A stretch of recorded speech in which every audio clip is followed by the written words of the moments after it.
Welcome to the Real Estate Espresso Podcast, your morning shot of what's new in the world of real estate investing. I'm your host, Victor Menashe. If you're loving what you're hearing on the Real Estate Espresso Podcast, go ahead and tell 2 friends today. Tell them about the show and show them how easy it is to subscribe to the show. Real Estate Espresso Podcast is available on more than 20 different platforms. Spread the love around. Why keep all this goodness to yourself? On today's show, we're talking about how to win in a super competitive environment. There's no question that today's environment resembles more of an auction than a true marketplace. We see it consistently in the single-family home market and even in the market for multifamily apartments. Last week, a colleague of mine was shaking his head at the sale of a rural single-family home with no municipal services that sold for $500,000 above its fair market value, of course, in multiple offers. The buyer was so frustrated with attempting to buy in the core of the city that they overpaid simply to buy some acreage. I've observed sales of apartment complexes that frankly make no sense. Some sellers are demanding that the buyers deliver a firm offer with no conditions or a conditional offer with $200,000 non-refundable deposit in order to be eligible to bid on the purchase. Offers without those conditions will not be considered, in the words of the listing agent. The apartment complex in question is an older property with obvious deferred maintenance in a lower income area of Dallas. I personally would never make a purchase under these conditions. Yet it appears that some buyers are willing to go there. So if you are a sane, rational buyer, how do you win in this environment? Do you lower your standards and succumb to the insanity? The best deals are done off-market, so you stay out of that auction environment. But what if you can't seem to find these off-market deals? The auction buyers seem to be obsessed with speed.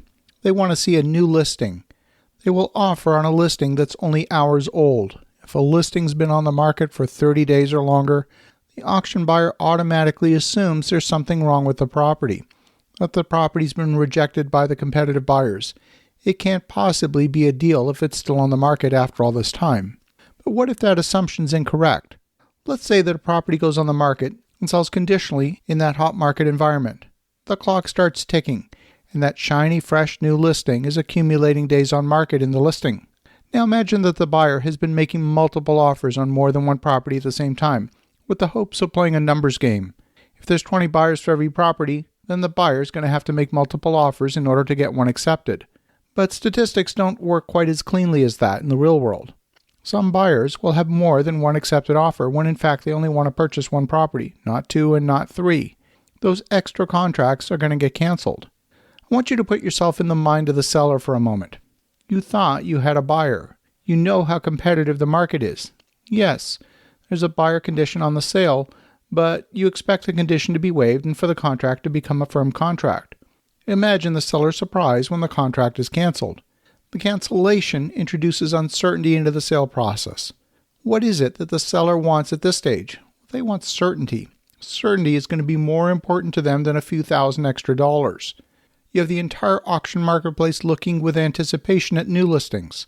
They want listings that show 1 day on market. They're not focused on listings that show 25 days or 35 days on market or 60 days on market. Those listings are stale. In truth, some of those 25-day-old listings were on the market for 1 day. Then they were conditionally sold for several weeks, and then they reverted back to being an active listing.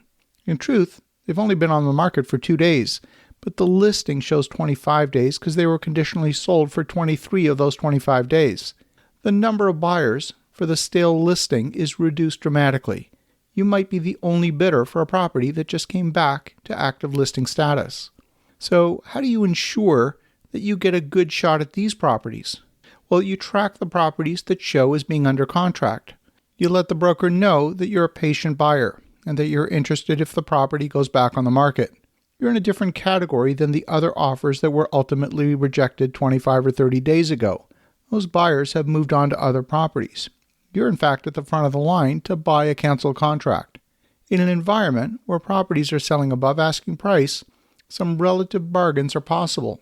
So if you want to get out of the auction environment, then your first choice will certainly be off-market property. But a close second could be the canceled contract that's unfairly stigmatized as a stale listing. As you think about that, have an awesome rest of your day. Go make some great things happen. We'll talk to you again tomorrow.